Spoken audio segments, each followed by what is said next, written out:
2024 முடிவுக்கு வந்துருச்சு. நாளைக்கு நியூ இயர் 2025 பிறக்க போது. இந்த நியூ இயரில் தமிழ் சினிமாவிலேருந்து என்ன மாதிரியான எக்ஸைட்டிங் அப்டேட்ஸ்லாம் ரசிகர்களுக்கு காத்துட்ருக்கு அப்படின்றதே ஒரு மிகப்பெரிய விஷயமா இருந்துட்டு இருக்கு. இப்போ அதில் முக்கியமாக அஜித்குமார் அவர்களுடைய நடிப்பில் மிகப்பெரிய எதிர்பார்ப்பை ஏற்படுத்தியிருக்கக்கூடிய விடாமுயற்சி திரைப்படம் பொங்கல் ரிலீஸாக ஜனவரி 10ஆம் தேதி தியேட்டர்ஸில் ரிலீஸ் ஆகி இருக்கு.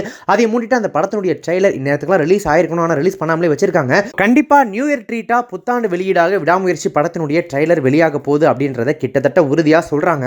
ஸோ படம் 10ஆம் தேதி ரிலீஸ் ஆக இருக்கிற நிலையில் 10 நாளைக்கு முன்னாடி, அதாவது நியூ இயர் அன்னைக்கு ரிலீஸ் பண்ணால் ரசிகர்களுக்கும் ட்ரீட்டாக இருக்கும், படம் ரிலீஸ் டைமில் கரெக்டாக இருக்கும் அப்படின்னு சொல்லிட்டு பிளான் பண்ணியிருக்காங்களாமா. இது ஒரு பக்கம் இருக்க, குட் பேட் அக்லி டீம்லேருந்து கண்டிப்பாக இன்னொரு எக்ஸைட்டிங் அப்டேட் இருக்கும் அப்படின்னு சொல்கிறாங்க. ஜஸ்ட் அனதர் போஸ்டரா அல்லது கிளிம்ஸா அல்லது ஃபர்ஸ்ட் சிங்கிளா அப்படின்றத நம்ம பொறுத்து இருந்தால் பார்க்கணும். இது இல்லாமல் தளபதி 69 திரைப்படத்தினுடைய படப்பிடிப்பு ரொம்ப பரபரப்பாக போயிட்டு இருக்கு.